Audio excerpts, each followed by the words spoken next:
In Joginder Kumar, this court emphasized that the police officer may have the power to arrest, but an arrest should be only made after reasonable satisfaction was reached as to the genuineness of the complaint, to the person's involvement and need to arrest.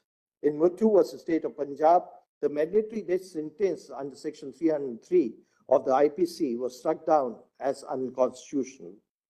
In Indira Gandhi versus Rajarayan, this court emphasized that judicial review and fair elections were a fundamental part of the Constitution beyond the reach of the amending powers of the legislation. In Bandhua Mukti Morcha, bonded labor was categorized as incompatible with Article 21, which includes protection of health of workers, women and men against abuse. In the initial years, this court had interpreted all fundamental rights as rights working in exclusive silos. The judicial attitude, however, underwent a significant change after the emergency was imposed in 1975. In Maneka Gandhi, this court ruled, attempt of the court should be to expand the reach and ambit of the fundamental rights.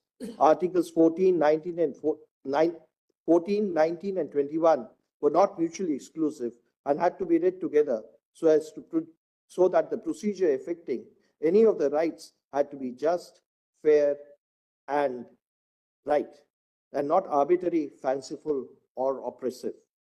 1990s was the era of consolidation and expansion of fundamental rights. 1990 ushered in an era where the Supreme Court not only remained vigilant to protecting human rights, but also stepped in to address legislative and executive gaps. The court adopted an expansive interpretation of fundamental rights, reading them harmoniously with the directive principles of state policy.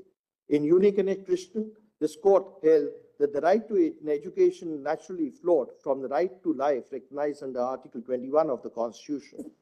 This led to insertion of Article 21A in the Indian Constitution and enactment of the Right to Education Act in 2009.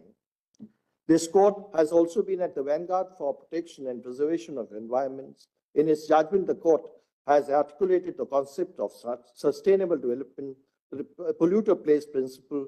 It has also applied the public trust doctrine in several cases, highlighting that public has the right to enjoy common resources, with the state being entrusted to guard and maintain these resources.